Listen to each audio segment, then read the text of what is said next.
Hey everyone. So, as I mentioned previously during our Halloween spooktacular videos, when we did the episode about the movie The Grey, there was a lot of really good information that was told to us while we were at Yellowstone talking about the wolves there.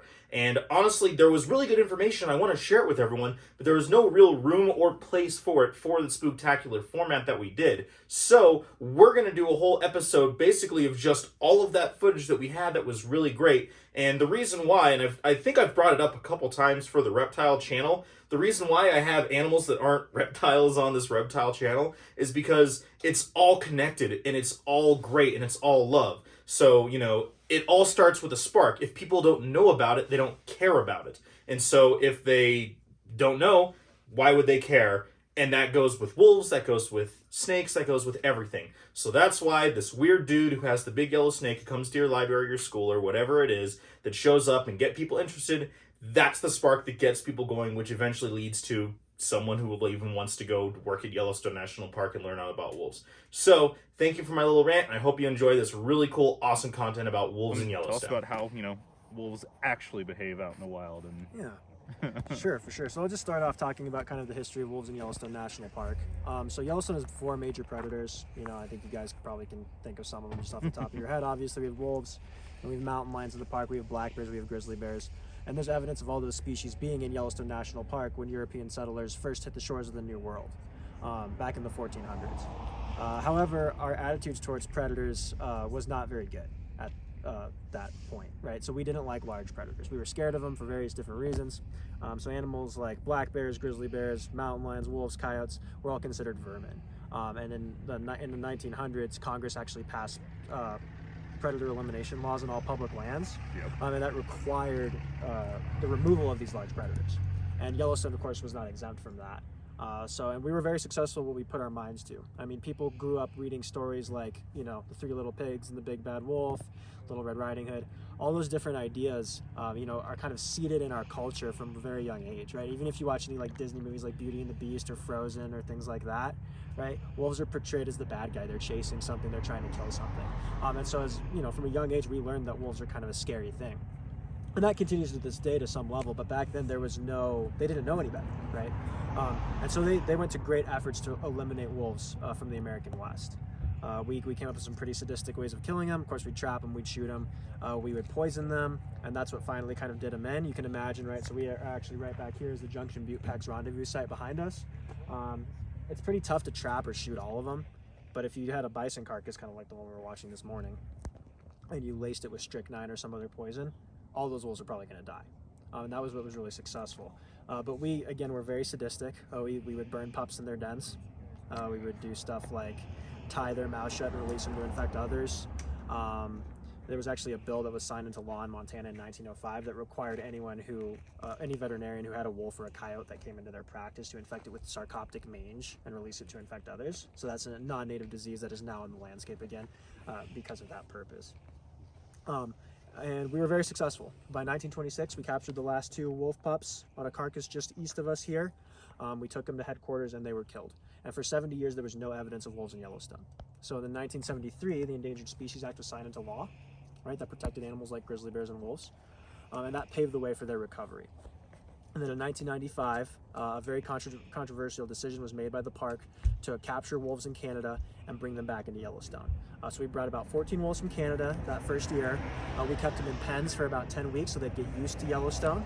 At the same time, Idaho was doing another reintroduction. They just let them go. That was what we call a hard release versus a soft release.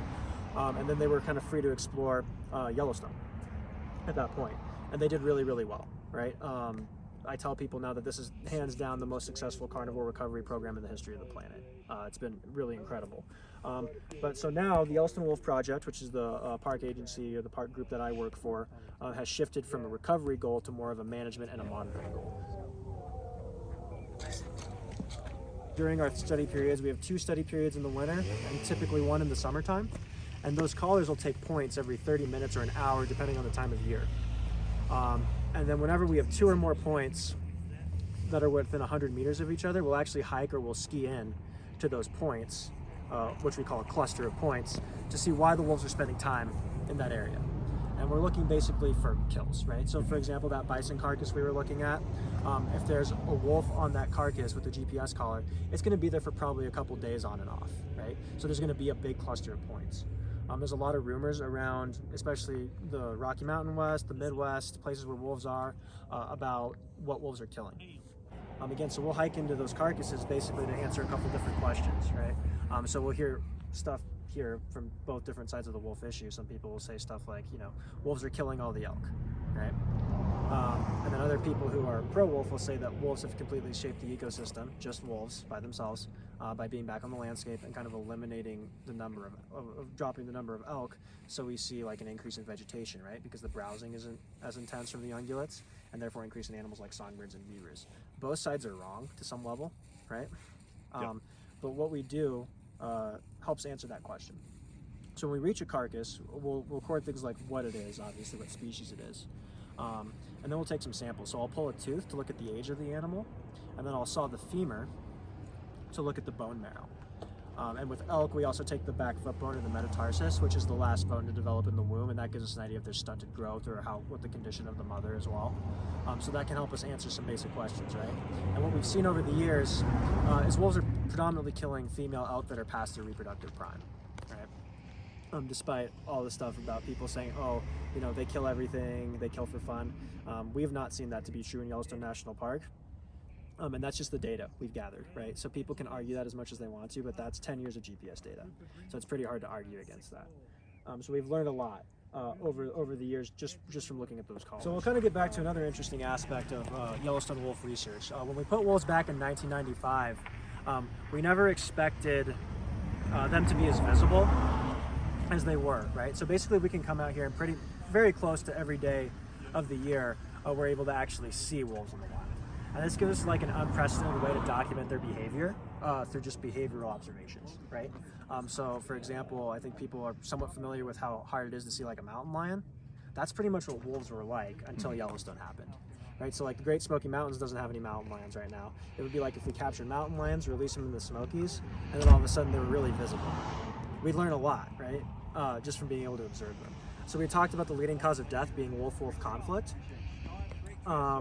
And one of the really interesting things we've been able to observe over the years are those conflicts actually happening. So before the reintroduction, wolf biologists anywhere else would be lucky to see that one time in their life, which would be cool, but you can't learn a whole lot from one, an N of one basically, or one observation. Right. But out here over the last 25 years, 26 years now, we've been able to observe it multiple times, and we can see trends of what gives one pack an advantage over another. So there's three really interesting things. So the third most important thing is the number of large males in a pack, which makes sense, right? So if you have a big males in the pack, you're more likely to win territorial conflicts.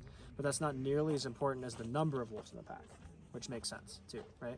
The really interesting thing about that is that even having one additional wolf in the pack will actually increase your probability of winning by like 80 or 90%. So having more numbers is very, very important. But the most interesting thing, at least in my opinion, I guess it's kind of opinionated, but in my opinion, the most interesting thing from that study was that the most important factor was the number of old wolves in the pack. Wolves that are 6+ years old, basically, right? And there's some thought that it's like a wisdom thing, right? Where basically you have a bunch of young wolves in a pack of 4 that are going up, in a pack of 10, they might say, oh yeah, we can take those guys, kind of a thing, right? As opposed to a pack of 4 older wolves, which might be like, we're going to kind of move away and not get involved in that. Right? All that stuff we've learned through observation, and there's some several other examples of studies like that. That we, again, people are out here watching these animals every day of the year. So super unique study opportunity there. So we did, again, like I said, we did a really good job of eliminating wolves across the lower 48 states. Yep. Really, right? And there was at one point there were only 700 wolves in the continental U.S. in the 50s. And there is only one state that has had wolves the whole time. You know what it is off the top of your head? Anybody? Minnesota. Good work. Yep. So you've been doing your work. I paid attention, Mission Wolf. I remember. That's right. So Minnesota, the North Woods, has always had about 700 wolves. Alaska, I heard, technically not the continental United States, but yes, it has always had wolves. Probably always will. There's a lot of wolves in Alaska. Right. But it's crazy to think, right? Like areas we associate of being really wild, like Montana, Idaho, Washington State, Wyoming, Yellowstone National Park. There were no wolves. Yep. Just probably, 30, 40 years ago, right? That we completely eliminated them. from some of the, most like iconic wilderness areas in the lower 48 states. And then in the 1970s, wolves actually started to recolonize Montana from Canada, right? So they were starting to move over the border back into Glacier National Park, and there were about 50 when we had those reintroductions. And again, getting back to what I said earlier, this reintroduction has been the most successful carnivore recovery program in the history of the planet. It's crazy, right? So our recovery goals for each state were about 150 wolves, right? So we wanted 150 in Montana, 150 in Idaho, and 150 in Wyoming. Do you know how many wolves are in Montana today? I want to say it's about, I think it's in the high 300s now. You're way low. Oh, The, no, the like most that. recent I like estimates that. are like probably in around 1,000 animals. That's awesome And to that's hear. that's true also of Idaho, and Wyoming has about 300. So that might be where you're getting that. That might be it, because I know, yeah. And Wyoming doesn't have as much great wolf habitat as like Montana and Idaho do, right? And wolves from those states have actually spread now. So there's a population. Washington and Oregon both now have their first wolves. They got them in 2008 or so. So there's packs there. Right now, each state has a little under 200 each that they are saying are their minimum count. Probably indicates there are a few more that they don't know about as well. So, but probably it's safe to say about 200 in each of those states. And then there's a couple cool stories I'll tell real quick. California was a state we thought never would ever in a million years have wolves back, right? So Doug Smith, who's my boss, if he's out here for these talks, I always use him as my guinea pig and say, did you ever think there'd be wolves back in California? And he said, no way. In 1995, that was a pipe dream that would never happen, right? And then there's a wolf called OR7, who was born in the Imnaha pack in Northeast Oregon. And when he became 2 years old, he set off to start his own pack, and he walked all the way across the state of Oregon and became the first wolf to walk into Northern California in over 100 years. He didn't find a mate in California, but he walked across the border to in the Crater Lake National Park area, where somehow he found a female, and they had pups.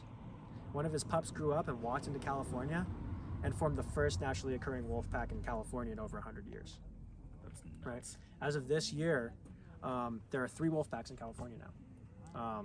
The Lassen pack and the Whaleback pair, and there's another pack that's just formed recently. In that area as well. And those first 2 packs I named both have 6 pups each. So California has a fledgling population of about 20 wolves now. And that brings us to Colorado, right? Yep. Colorado Parks and Wildlife calls us up and says, what is this black radio-collared canine running around in our state? Yep. Sure enough, 1084 had walked all the way across the Wyoming predator zone and made it into Colorado. Not a whole lot there for him, right? But he was doing pretty well, just running around by himself. And then the fall of 2019, a hunter hunting in the northwest corner of the state Yep.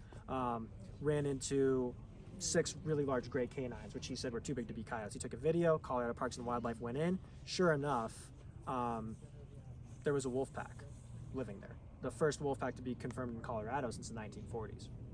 Unfortunately, they were their territory led them to run into Wyoming and also into Utah, so they were running into all 3 states. And it just shows you how interesting protection is for different wildlife species on a state level, right? So in Colorado, at one point, they were a federally endangered species. In Utah, I believe they were state protected. And then in Wyoming, they were a shoot-on-sight predator. So unfortunately, 6 or 7 of those wolves were killed in that pack, at least as of right now, probably no longer exists. We just heard this last winter in January that 1084 was running with another wolf. Yep. So Colorado Parks and Wildlife captured and collared a gray male, and we were kind of disappointed because it was like 2 males running together. But we figured it's just because they were the only wolves in that area.